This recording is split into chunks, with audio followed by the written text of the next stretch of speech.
солҳои охир эмомалӣ раҳмон тоҷикистонро ҳамчун кишвари дорои робитаҳои васеъи байналхалқӣ ва худро дар мавқеи сиёсатмадори дунявӣ муаррифӣ карда меояд. ин ҳангоми гузоришҳои ноҷои эмомалӣ раҳмон дар мавзӯъҳои геополитикӣ ва дар барқарор намудани робитаҳои байналхалқӣ бо баъзе кишварҳои дунё ки ягон аҳамиятеро надоранд, аммо ба мардум ҳамчун дастовардҳои бузурги кишвар пешниҳод шуда истодаанд, мушоҳида карда мешавад.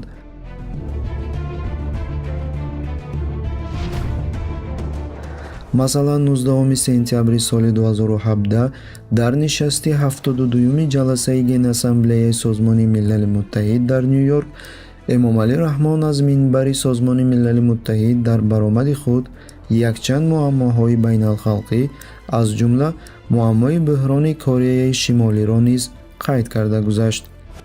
тоҷикистон ҳалли қазияи ҷумҳурии халқи демократии Кореяро дар идомаи музокироти созанда танҳо бо роҳҳои сулҳомез ва дар доираи иҷрои содиқонаи қатномаҳои дахлдори шӯрои амнияти Созмони Милал мебинад. гуфт ӯ бо як нигоҳи ҷиддӣ ки гӯё фикри ӯ дар ин масъала ягон роли муҳимро мебозида бошад.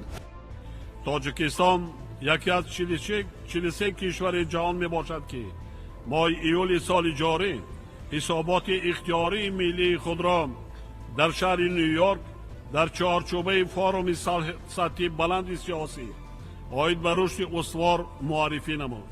расо 2 сол пеш мо созишномаи Париж оид ба иқлимро қабул намудем ки ҳадафу мақсадҳояш фарогир буда роҳҳои асосии талошҳои ҷомеаи ҷаҳониро ҷиҳати мутобиқшавӣ ба тағйирёбии иқлим ва гузариш ба иқтисодиёти камкарбон муайян месозад. вақти он расидааст ки мо аз гуфтугӯ ба амал гузарем ва дар пиёдасозии ҳадафҳои созишномаи Париж саҳм гузорем. комёбӣ дар амалҳои муштарак ҷиҳати пешгирӣ ва ҳалли низоъҳо, ҷустуҷӯи роҳҳои сулҳомези рафъи буҳрону ихтилофот пеш аз ҳама бо истифодаи самараноки дипломатияи боздоранда ва фаъолияти миёнаравӣ вобастагӣ дорад. яъне бо ин баромадаш раҳмон худро чун як роҳбари яке аз давлатҳои абарқудрат муаррифӣ намудан хост ки гӯё фикри ӯ дар муаммоҳои байналхалқӣ фикри ҳалкунанда набошад ҳам ақаллан қадри вазн дорад ва ин чунон ки мо медонем комилан нодуруст аст.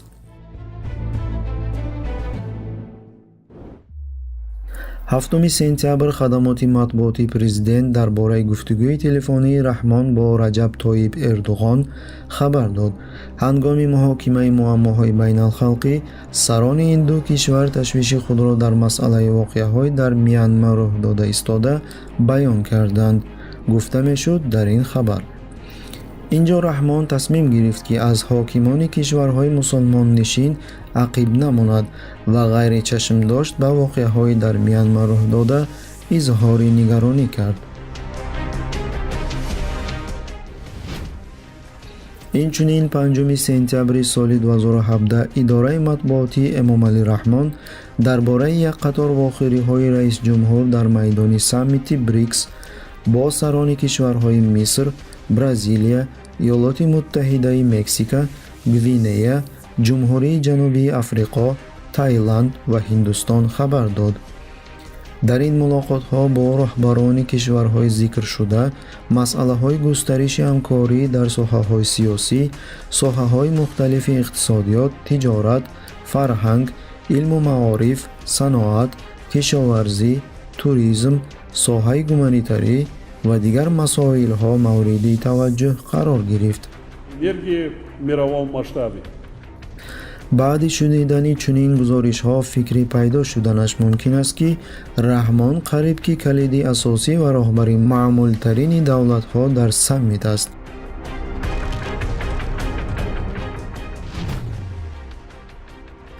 ғайр аз ин солҳои охир мушоҳида мешавад ки ҳукумати тоҷикистон бо кишварҳои гуногун робитаҳои расмӣ барқарор карда бо овози баланд ин корҳоро ба сифати рушди кишвар дар соҳаи муносибатҳои байналмилалӣ ҳамчун далел меорад.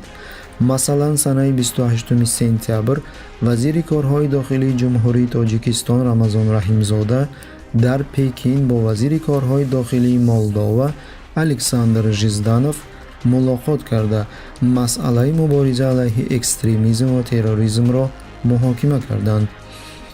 аммо ҳадафҳои умумии ин ду кишвар аз ҳамкорӣ дар соҳаи мубориза бо терроризм чӣ гуна аст, ҳамчун як асрори калон боқӣ мемонад.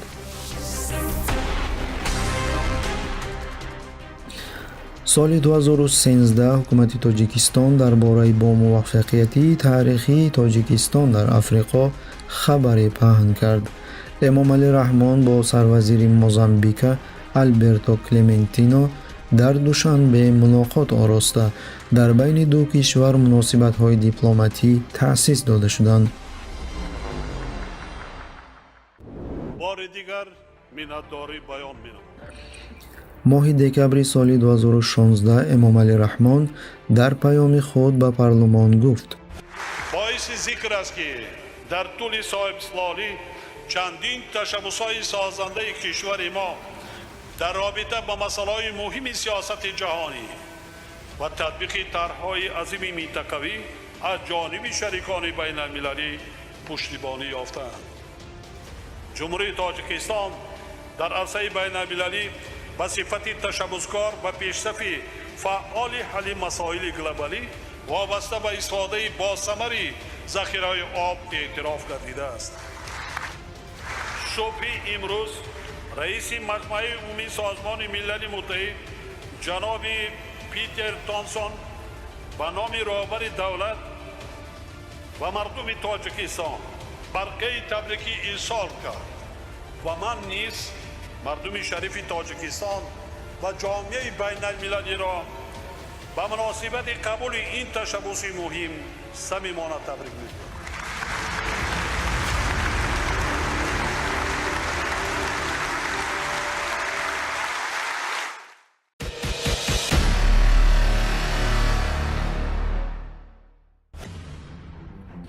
инҷо саволе ба миён меояд ки оё Раҳмон дар ҳақиқат бозингарӣ байналхалқӣ гардид? тоҷикистон ки кишвари камбағалтарин дар минтақаи осиёи марказӣ мебошад, аҳолии он дар ҳолати камбизоатӣ қарор дорад. қарзи миллии он 40% аз маҷмӯи маҳсулоти дохилӣ мебошад. кишваре ки барои пур кардани буҷаи давлатӣ ҳар сол аз даҳҳо кишвар ҳатто аз Афғонистоне аз ҷанг хароб гашта кӯмак мепурсад. имрӯз якбора то дараҷаи давлате баромад ки ғами муаммои байналхалқиро мехӯрад. агар ин тавр нест, пас ин рафтори Эмомалӣ Раҳмон ба шарҳ эҳтиёҷ дорад.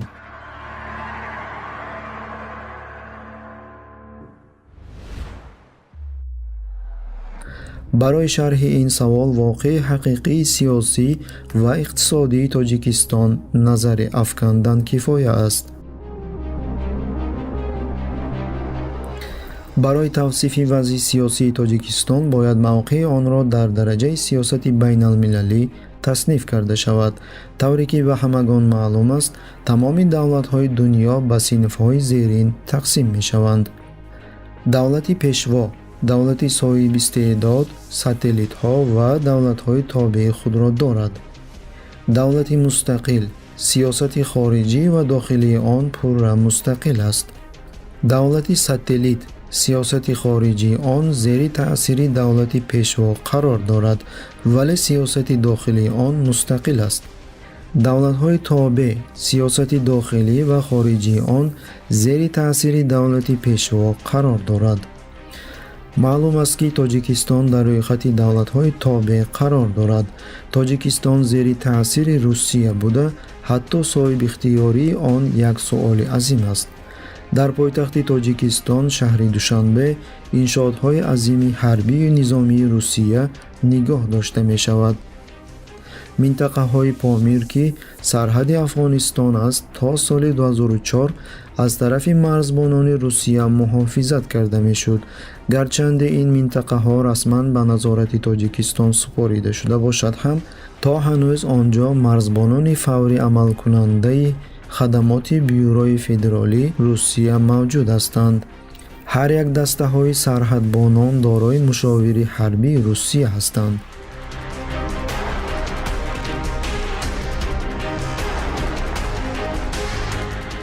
ғайр аз ин, Тоҷикистон аз ҷиҳати иқтисодӣ низ мутеи Русия мебошад. зиёда аз миллион нафар, 12% аҳолии кишвар тоҷикистониён доимӣ дар муҳоҷирати меҳнатӣ мебошанд.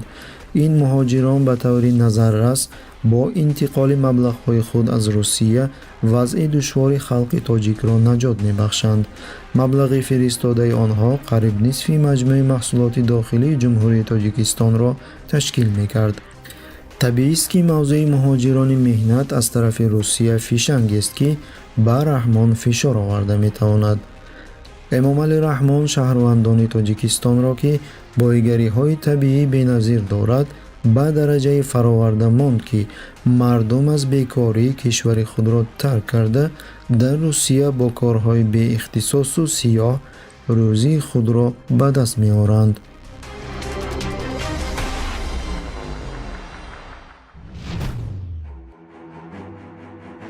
шароити иқтисодии Тоҷикистон дар кадом ҳолат аст? оё гуфта метавонем ки Эмомалӣ Раҳмон кишварро ба дараҷаи ба тартиб даровардааст ки акнун метавонад фаъолона бо муаммоҳои байналхалқӣ машғул шавад?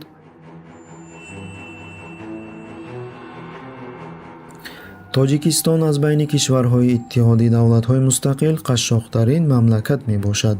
соли 2016 дар рӯйхати давлатҳои бойтарини дунё The Richest Countries in the World аз 185 номгӯӣ ҷойи 153-умро бо миқдори маҷмӯи маҳсулоти дохилӣ ба як нафар ба андозаи каме зиёда аз $2,800 амрикоӣ гирифта буд.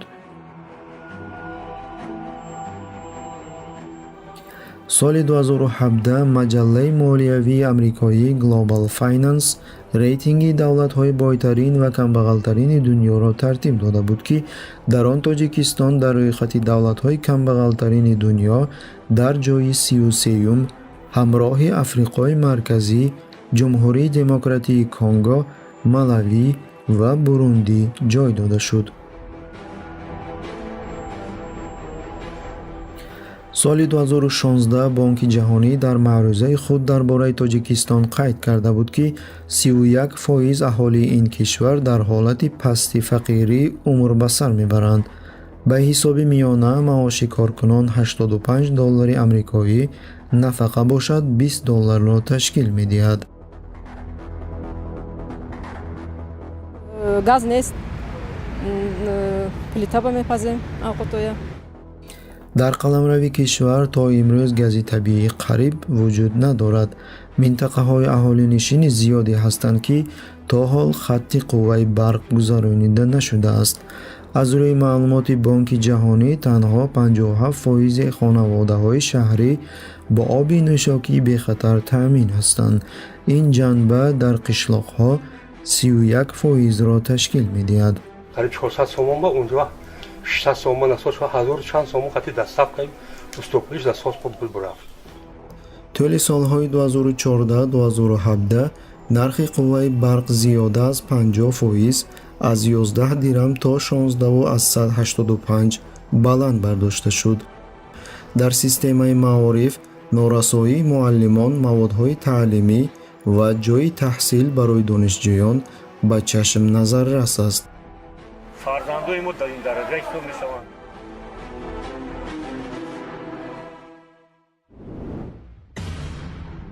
вақте мебинем ки Тоҷикистон аз ҷиҳати иқтисодӣ ва сиёсӣ дар ҳолати фартуд қарор дорад, саволи актуалие пайдо мешавад. рафтори Эмомалӣ Раҳмонро ки худро дар сиёсати байналхалқӣ дар роли шахсияи корчаллони сиёсӣ гузоштааст, чӣ гуна шарҳ медиҳем? ба ин савол айнан аз ҳолати фарсудаи сиёсӣ ва иқтисодии кишвар ҷавоб ёфта метавонем.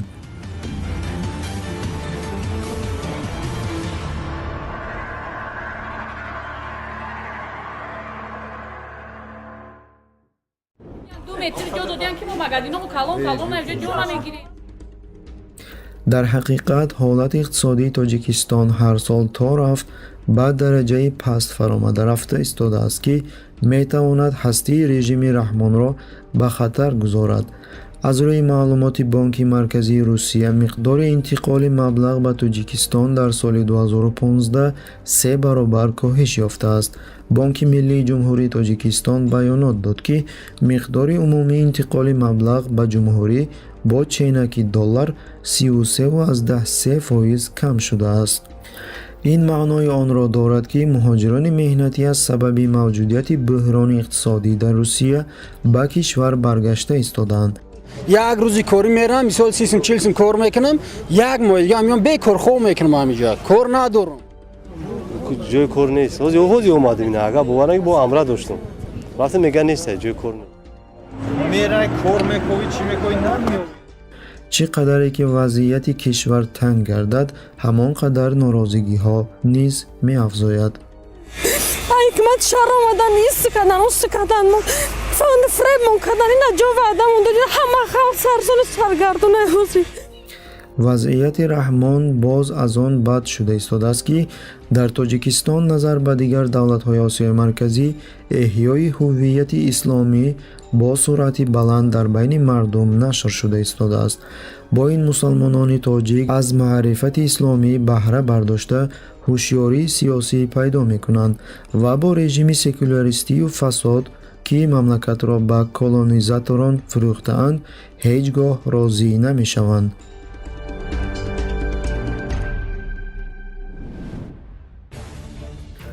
аз ин сабаб солҳои охир Эмомалӣ Раҳмон баҳри устувор сохтани пояҳои салтанаташ баъзе чораҳоро фаъолона амалӣ карда истодааст. аз номгӯи ин чораҳои андешидааш маҳвсозии мухолифин ҳамчун ҳизби Наҳзати Исломии Тоҷикистон, бетаҳаммул дастгирикунии даъватчиёни исломӣ ва имомони масҷидҳо, эълони мубориза бо арзишҳои исломӣ ба монанди ҳиҷобу риш, қувват додани ҳисси ватандӯстиву миллӣ, ба таври оммавӣ ҷорӣ намудани арзишҳои ғарбӣ ва ташвиқи волояти шахсияти президент мебошад.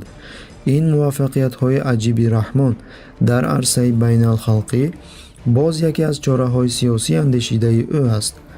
дар асл Эмомалӣ Раҳмон таҷриба ва дастовардҳои Иттиҳоди Шӯравиро такрор карда истодааст ки номи СССР-ро дар майдони байналхалқӣ бо намоиши варзиш, сиёсат ва иқтисод барои фирефтани мардум восита карда буданд.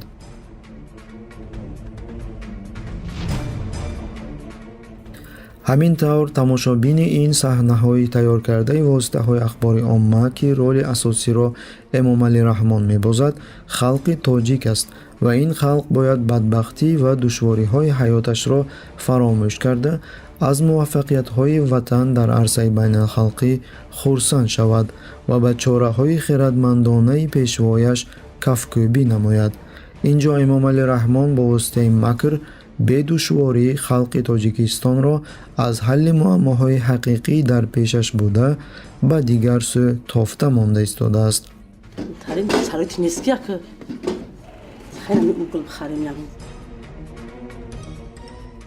тасвири Раҳмон ҳамчун бозингари байналмилалӣ дурӯғ ва сохта аст, зеро дар асл тамоми ҷаҳон ӯро ҳамчун ғосиби талбанда мешиносанд ки ба кишварҳои гуногун барои пул талбидан сафар карда ва бо таркиши исломӣ ки дар ҳолати фурӯравии салтанаташ дар Осиёи Марказӣ ба амал хоҳад омад, ваҳима меандозад.